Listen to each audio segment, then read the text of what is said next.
everybody, let's go today together about the topic how good is Czech pension saving. So we will be discussing something which is Czech specific. So please be aware of that. Obviously, if there are some expats living in Czech Republic, it can be beneficial to them. So what is Czech pension saving, or how we can save for pension in case of Czech Republic? There are some state options or options provided by the state, and then obviously we can just invest into equities. So from the state provided options, there was supplementary pension insurance, which was private pension saving concluded in between 94 and 2012. Currently it's not offered today. It was guaranteeing the non-negative appreciation, but it did not take inflation into account. The charges were up to 1% and approximately 10% from appreciation charge. Then contribution from the state, the maximum was 230 Czech crowns in case you were depositing every month at least 1,000. And it was also possible to deduct it from taxes up to 24,000 Czech crowns. Today we have something which is called supplementary pension savings. It's today's version of pension saving.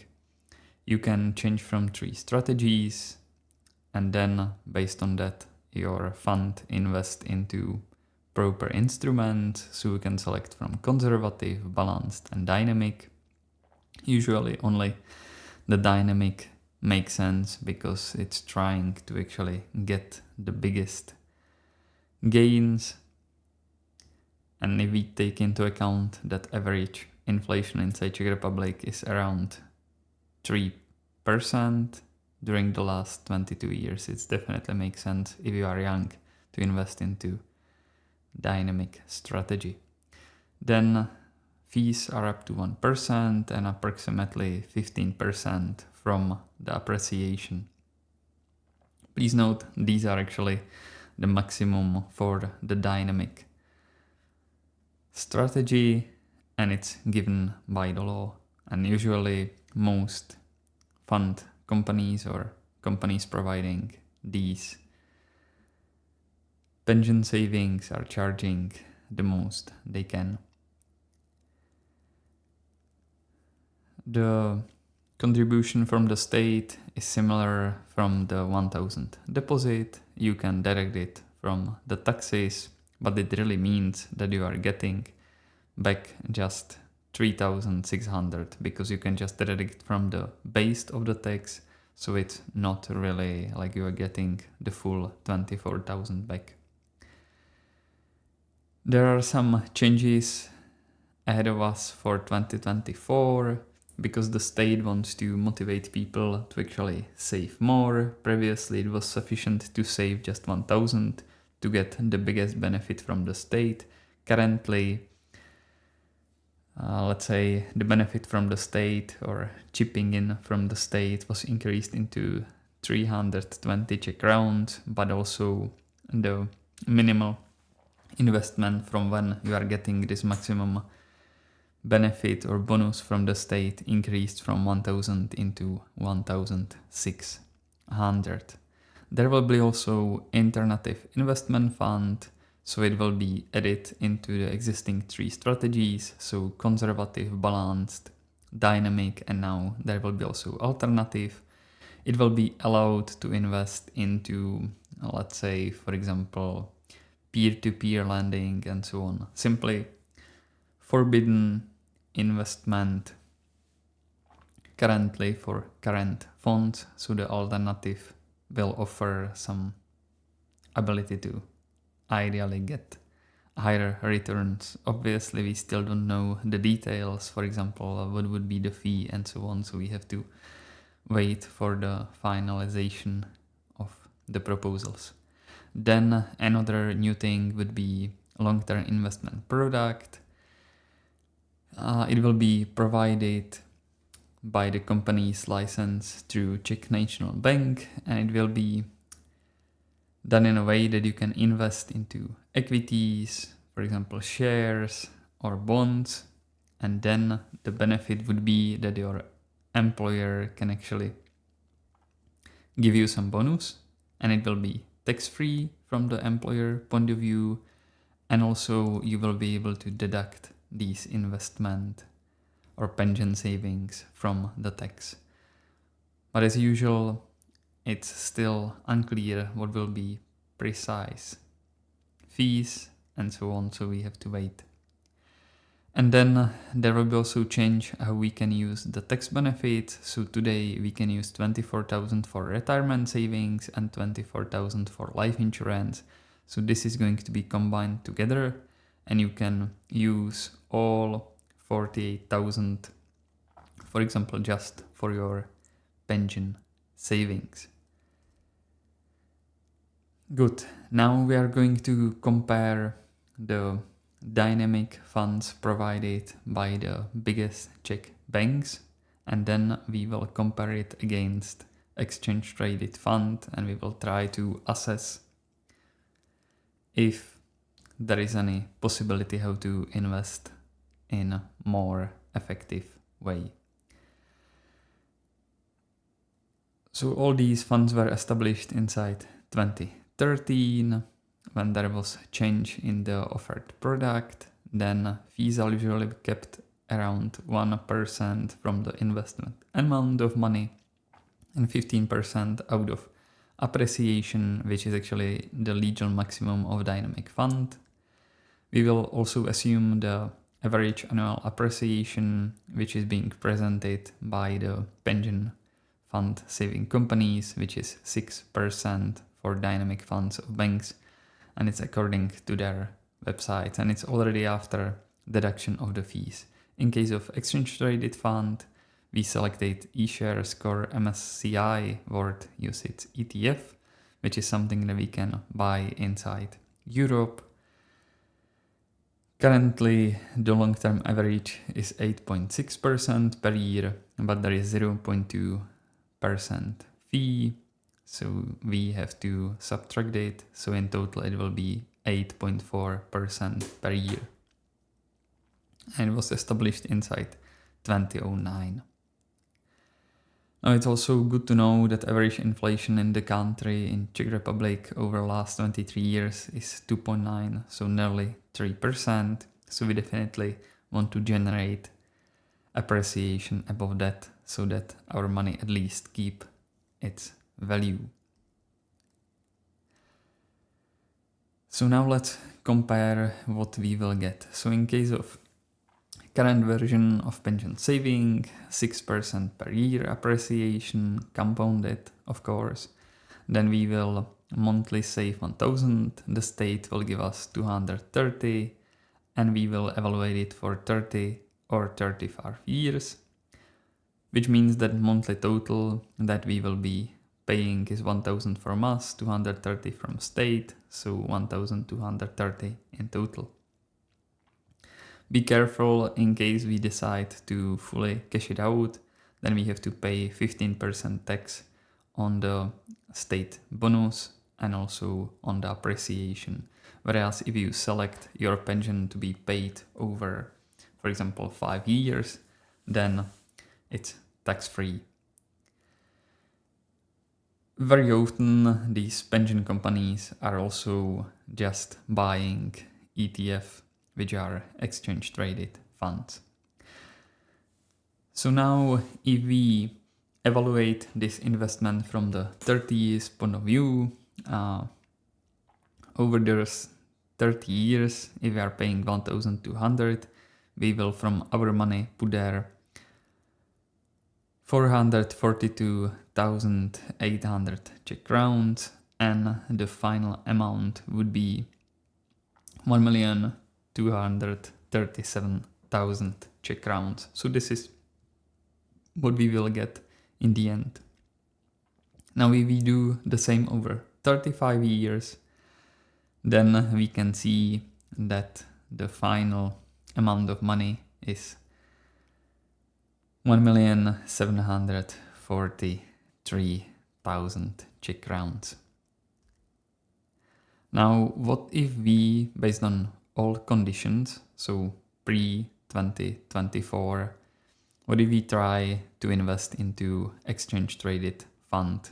So we will just open some broker account, and let's say once after a year, we will just invest into exchange traded fund.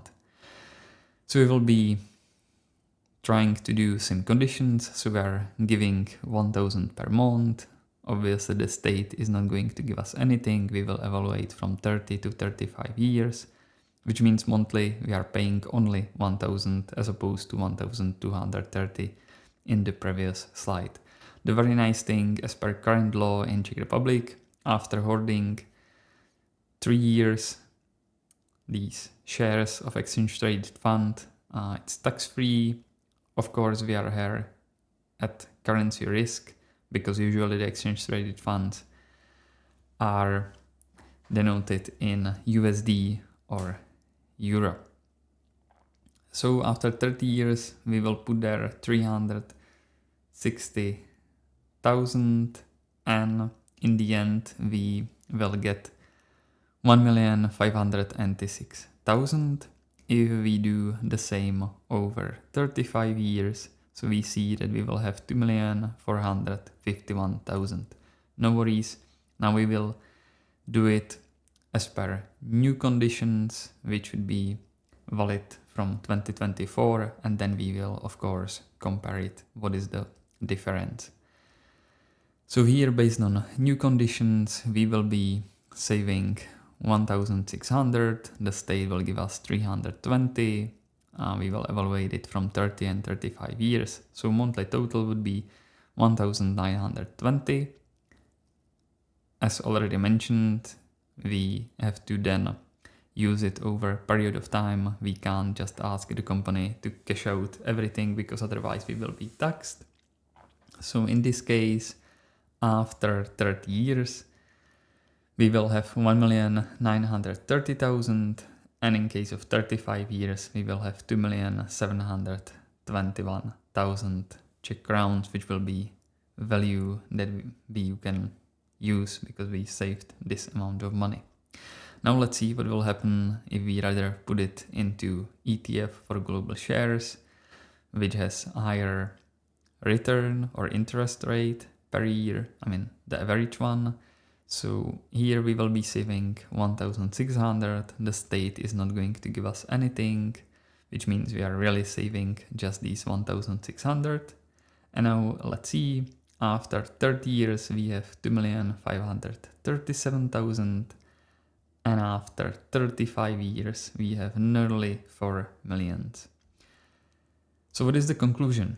Now if we compare the current version of pension saving available in case of Czech Republic, we see that the pension saving varies just 6% compared to ETF, where we have 8.4%. So the difference on 30 years to the benefit of investing into ETF fund is 350,000, and on 35 years is more than twice as much, which is 707,000, which is pretty huge difference, because by investing into pension saving fund, we are actually losing these money.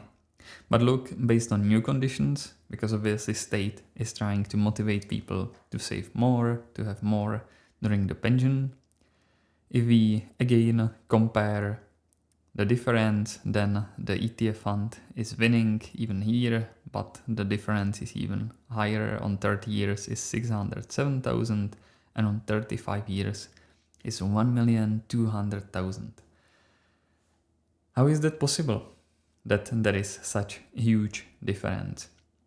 It's because it's very difficult for us to realize how compound interest actually quickly grows over the long period of time, because it's exponential function, and it's very difficult for us humans to see that even if we are paying more money every month,